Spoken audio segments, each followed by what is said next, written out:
Welcome to my channel Allrounder Official. अज बिल्कुल एक नए टॉपिक से गड अहम इंतहाई अहम टॉपिक मैग्नेटिज्म मीन्स मकनातीसियत तमाम अहम टॉपिक है। अचो तो उन जे बारे में सीखूँ। त मैग्नेटिज्म छा के चइबो आहे?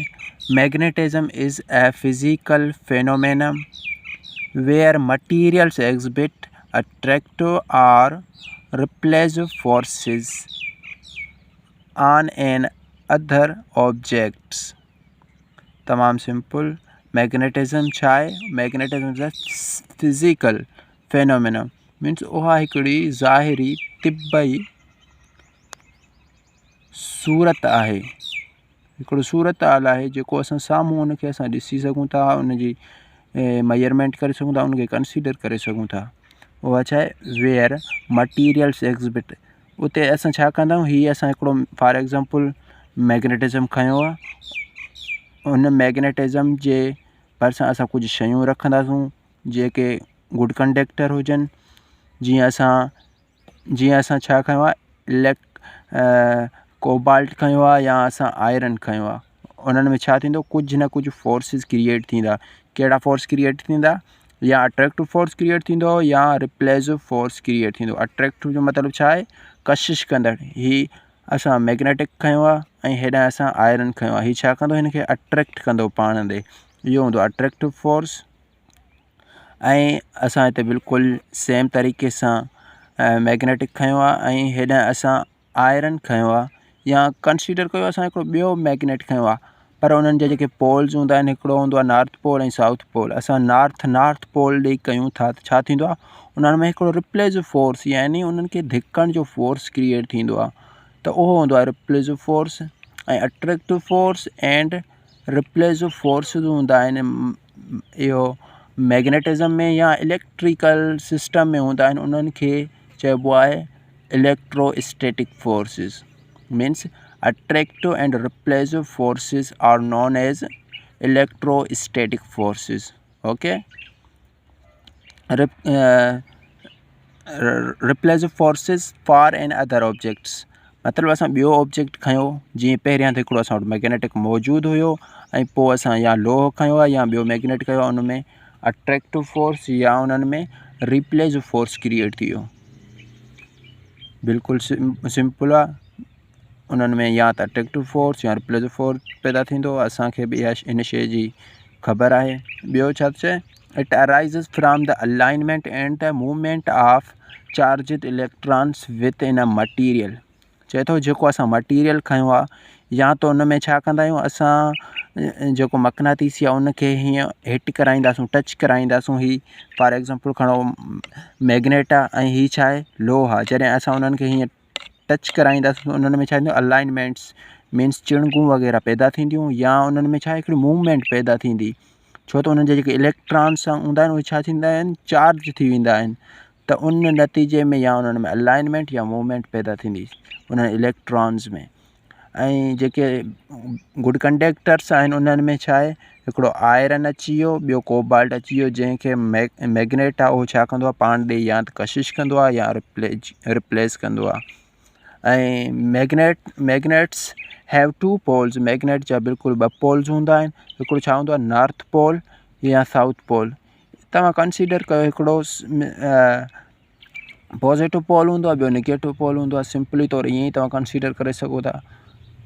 ऐं आम तौर ते हिननि खे नॉर्थ पोल ऐं साउथ पोल जे ज़रिए ॼातो वञे थो। And like poles repel means हाणे हीअ छा आहे? नॉर्थ पोल ही मैग्नेट आहे, हीअ बि नॉर्थ पोल जो आहे, हीअ बि नॉर्थ पोल जो आहे। हीअ छा कंदा? हिक ॿिए खे पाण ॾे रिपिल कंदा, धिकींदा, परे कंदा। ऐं while opposite poles attract means north to south. इहे जॾहिं इन्हनि पोल्स खे पाण मिलाईंदासूं, हिकिड़ो मैग्नेट खणंदासूं ऐं ॿियो मैग्नेट खणंदासूं, हिकिड़े जो नॉर्थ पोल ऐं ॿिए जो साउथ पोल, उहे छा कंदा? पाण में मिली वेंदा, चंभिड़ी वेंदा। इहो छा आहे? इहो आहे अपोज़िट पोल्स आहिनि। उन्हनि जा जेके छेड़ा आहिनि उहे अपोज़िट आहिनि, उहे पाण खे अट्रैक्ट कंदा आहिनि। जीअं प्लस चार्ज खणंदा आहियूं उहे पाण खे छा कंदा? रिपिल कंदा, धिकींदा परे। ईअं ई हिते बि सेम सिस्टम आहे। लाइक पोल्स यानी पॉजिटिव पोल हेॾां पॉजिटिव पोल हेॾां नॉर्थ पोल या नॉर्थ पोल उहे पाण खे छा कंदा, पाण खे धिकींदा या रिपिल कंदा। वरी पॉजिटिव नेगेटिव असां चार्ज कंदा आहियूं उहे पाण खे छा कंदा आहिनि, अट्रैक्ट कंदा आहिनि। अहिड़ी तरह वरी नॉर्थ टू साउथ पोल पाण खे अट्रैक्ट कंदा आहिनि। इहो हुयो मैग्नेटिज़म ऐं उन में कुझु डिफरेंसिस हुआ उहे असां बयानु कया। हाणे उन सां गॾु हिकिड़ो नंढिड़ो टॉपिक ॿियो बि आहे, उहो आहे difference between electrical field and magnetic field. तमामु सिंपल टॉपिक आहे। मतिलबु जेको बिजली वारो जेको फील्ड आहे उन में कहिड़ो डिफरेंस आहे ऐं मैग्नेटिक फील्ड में कहिड़ो डिफरेंस आहे। ॾिसो कमु ॿिन्ही में छा थींदो आहे, हिकिड़ो ई कमु थींदो आहे।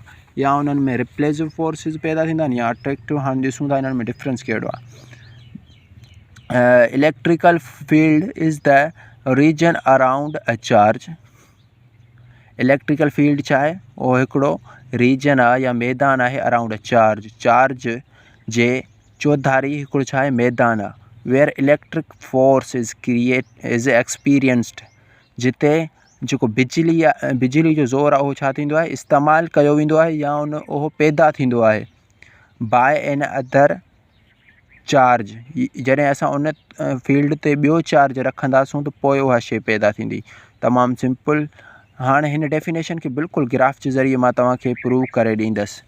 तमामु सिंपल आहे। हाणे हीउ ॾिसो, ग्राफ ते गौर कयो। ग्राफ छा पियो, ग्राफ आहे, हीअ आहे ग्राफ में आहे ही EF मीन्स इलेक्ट्रिकल फील्ड। सही आहे, ही इलेक्ट्रिकल फील्ड। हेॾां असां बिल्कुलु इलेक्ट्रिकल फील्ड ठाहियो। ही सॼो एरिया छा आहे, इलेक्ट्रिकल फील्ड आहे। Electrical field is a region. उहो छा आहे, ही सॼो ॾिसो रीजन आहे, बिल्कुलु रीजन आहे। हिन में ॿी का बि शइ फ़िलहालु मौजूदु न आहे। उहो छाजे अराउंड आहे, अराउंड अ चार्ज। हीउ ॾिसो चार्ज आहे, हिन जी चौधारी छा आहे, इलेक्ट्रिकल फील्ड आहे। हिकिड़ो चार्ज आहे, उनजी चौधारी इलेक्ट्रिकल फील्ड आहे। Where electric force is experienced, चए थो उते इलेक्ट्रिकल जेको फोर्स आहे उहो पैदा थींदो आहे, यानी बिजली पैदा थींदी आहे। कीअं पैदा थींदी आहे, बाय एन अदर चार्ज। चए थो ॿिए चार्ज खे हिते रखण सां पोइ बिजली पैदा थींदो आहे। फ़िलहालु असां छा कयो आहे, असां जस्ट पॉज़िटिव चार्ज खयो आहे। हीउ ॾिसो जस्ट पॉज़िटिव चार्ज आहे। हाणे ॾिसो जीअं त हिकिड़े हथ सां ताड़ी नाहे वॼंदी, अहिड़ी तरह पॉज़िटिव चार्ज अकेलो त कुझु कोन थो करे सघे। उहो या न कि रिप्लेसन फोर्स पैदा करे सघे थो, न ई अट्रैक्टिव फोर्स। हिन खे कुझु फोर्स या इलेक्ट्रिक फोर्स पैदा करण जे लाइ कुझु ॿिए चार्ज जी ज़रूरत हूंदी। हिते ॾिसो डेफिनेशन में बि इहो बयानु कयो आहे, बाय एन अदर चार्ज। कंहिं ॿिए चार्ज जी हिनखे ज़रूरत पवंदी। हिन जे लाइ असीं छा था कयूं, हिते असां हिकिड़ो ॿियो चार्ज खणंदासूं। ओके, उहो असां चार्ज कहिड़ो था खणूं, नेगेटिव। असां नेगेटिव चार्ज खयो। हाणे छा थींदो, ही पॉज़िटिव चार्ज ऐं ही नेगेटिव चार्ज पाण खे छा कंदा, अट्रैक्ट कंदा। हाणे हिननि में छा कहिड़ो फोर्स पैदा थी वियो, कहिड़ी क़िस्म जी बिजली पैदा थी वई, इलेक्ट्रिकल फोर्स कहिड़ा पैदा थी वियो, अट्रैक्टिव इलेक्ट्रिक फोर्स पैदा थी वियो आहे। जेकॾहिं असां ही पॉज़िटिव आहे, असां हिते ॿियो पॉज़िटिव खणूं था। सही आहे, हिन इलेक्ट्रिकल फील्ड में असां हिकिड़ो ॿियो पॉज़िटिव कयूं था। ही पाण खे छा कंदा, ही पाण खे रिपिल कंदा, छो त ही सेम आहिनि। सेम ॾिसो मथे मैग्नेटिक में बि असां बयानु कया आहिनि त लाइक पोल छा कंदा आहिनि, पाण खे धिकींदा आहिनि, रिप्लेसन कंदा आहिनि। अहिड़ी तरह लाइक चार्जिस पाण खे रिप्लेसिव कंदा आहिनि ऐं डिफरेंस चार्जिस अट्रैक्ट कंदा आहिनि। पॉज़िटिव नेगेटिव पाण खे अट्रैक्ट कंदा, पॉज़िटिव पाण खे रिप्लेसिव कंदा। सो तमामु सिंपल टॉपिक हुयो। ग्राफ जे ज़रिए ही बिल्कुलु सॼी डेफिनेशन प्रूव थी वियो। हिकिड़ो चक्कर तव्हांखे रिपीट करे ॿुधायां थो, छा आहे electrical field is a region. उहो बिल्कुलु हिकिड़ो सॼो रीजन आहे। हीउ ॾिसो EF छा आहे, हिकिड़ो रीजन आहे ऐं उन में छा आहे, रीजन अराउंड अ चार्ज। हिकिड़ो ही पॉज़िटिव चार्ज हुयो, हिन जे चौधारी छा हो, इलेक्ट्रिकल फील्ड हुयो। इलेक्ट्रिकल फील्ड हिन पॉज़िटिव चार्ज जे अराउंड हुयो, चौधारी हुयो। ऐं पोइ चए थो where electrical force is experience. चए थो उते इलेक्ट्रिकल फोर्स छा थींदो आहे, इस्तेमालु थींदो आहे या पैदा कयो वेंदो आहे। कीअं पैदा कयो वेंदो आहे, बाय एन अदर चार्ज। कंहिं ॿिए चार्ज खे कंदासूं या रखंदासूं त पोइ हिते इलेक्ट्रिकल फील्ड में को न को फोर्स क्रिएट थींदो। पोइ पहिरियां असां छा कयो, नेगेटिव चार्ज खयोंसीं। पॉज़िटिव नेगेटिव पाण ॿिन्ही पाण खे अट्रैक्ट कयो त अट्रैक्टिव फोर्स पैदा थी वियो। वरी असां हेॾा नेगेटिव पॉज़िटिव चार्ज कयो, पॉज़िटिव पाण खे छा कयो, रिप्लेस कयो। बिल्कुलु हाणे तव्हां सम्झी विया हूंदव। हाणे अचो मैग्नेटिक फील्ड में। इलेक्ट्रिकल फील्ड त असां पढ़ी आया आहियूं। हाणे डिफरेंस आहे मैग्नेटिक फील्ड में कहिड़ो डिफरेंस आहे। जेको मैग्नेटिक फील्ड आहे इज़ अ रीजन, साॻियो ई डेफिनेशन आहे बिल्कुलु। Magnetic field is the region, उहो हिकिड़ो छा आहे, मैदान आहे। हीउ ॾिसो मैदान आहे, उन में छा आहे, अराउंड अ मैग्नेटिक पोल। हुते छा हुयो, अराउंड अ चार्ज, हिते छा आहे, मैग्नेटिक पोल। मैग्नेटिक पोल असां कहिड़ो खयो आहे, हीउ एम आहे। एम मतिलबु मैग्नेटिक आहे। हिते असां हिनखे नॉर्थ पोल कंसीडर था कयूं। नॉर्थ पोल असां हिनखे कंसीडर था कयूं। सही आहे। हाणे सिंपल थी वियो, तव्हांखे सम्झ में बि ईंदो। असां हिनखे नॉर्थ पोल कंसीडर कयो। असां छा कयो, मैग्नेटिक फील्ड जो हिकिड़ो नॉर्थ पोल खयो आहे। ऐं वरी ॾिसो डेफिनेशन छा पियो चए, region around magnetic field, magnetic pole असां खयो वेयर अ मैग्नेट्स, जिते हिकिड़ो जेको मैग्नेट आहे उहो छा कंदो आहे, मटीरियल एक्सपीरियंस्ड। चए थो असां जेको मैग्नेटिक खयो आहे ऐं उते हिकिड़ी ॿियो मटीरियल खणो थो। असां मटीरियल छा पिया खणूं, जेको गुड कंडक्टर हुजे। गुड कंडक्टर हिते छा आहे, मैग्नेट जे लाइ आयरन आहे। आयरन जो असां हिकिड़ो टुकड़ो खयो आहे, जेको हाणे छा थींदो हिननि में, मटीरियल एक्सपीरियंस्ड मैग्नेटिक फोर्स। हुते छा पैदा थिए, हुते पैदा थियो इलेक्ट्रिक फोर्स पैदा थियो। हिते छा पैदा थिए, मैग्नेटिक फोर्स।